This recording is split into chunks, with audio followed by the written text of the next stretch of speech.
வணக்கம். பாரதிய ஜனதா கட்சியை சார்ந்த திரு ஹெச். ராஜா அவர்கள் நேற்று சென்னையில பேசுகிற போது ஒரு கூட்டத்தில், தமிழ்நாட்டில் நடக்கிற சாதி கலவரங்கள், ஆணவ படுகொலைகள் இவைகளையெல்லாம் தூண்டி விடுபவர்கள் 2 பேர் தான். ஒருவர் திருமாவளவன், இன்னொருவர் சுபவீர பாண்டியன் என்று சொல்லியிருக்கிறார். நானும் அந்த பேச்சை கேட்டேன்.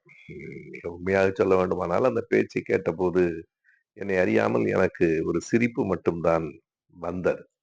ஏனென்றால் ஹெச். ராஜா போன்றவர்கள் ஏதோ ஒரு விரக்தியில் பேசுகிறார்கள் என்றுதான் கருதுகிறேன். ஏதேனும் ஒரு குற்றச்சாட்டை சொல்லுகிற போது, அதற்கான காரணங்களை, சான்றுகளை எடுத்துச் சொல்ல வேண்டும். கருத்தியல் ரீதியாக பேச வேண்டும்.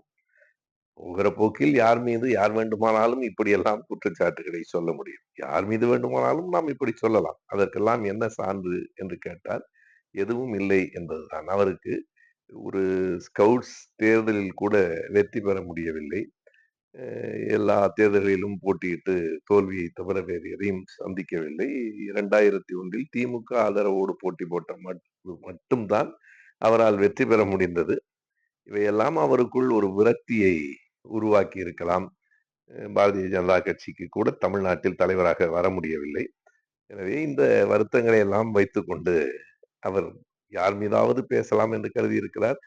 ஏதோ என் மீதும் ஒரு அன்பு இருக்கிறது என்று கருதுகிறேன். அதனால் தான் ஒரு சும்மா இருக்கிறவனுக்கு ஒரு விளம்பரத்தை கொடுத்து வைக்கலாமே என்று நேற்று முழுவதும் நிறைய தொலைக்காட்சிகள் இதை என்னிடம் கேட்டுக்கொண்டே இருந்தார்கள். இதை பற்றி நான் பெரிதாக கருதவும் இல்லை. இது ஒரு குற்றச்சாட்டும் இல்லை. இதற்கு எந்த விதமான மதிப்பும் அந்த பேச்சுக்கு இல்லை என்பதுதான் என் கருத்து.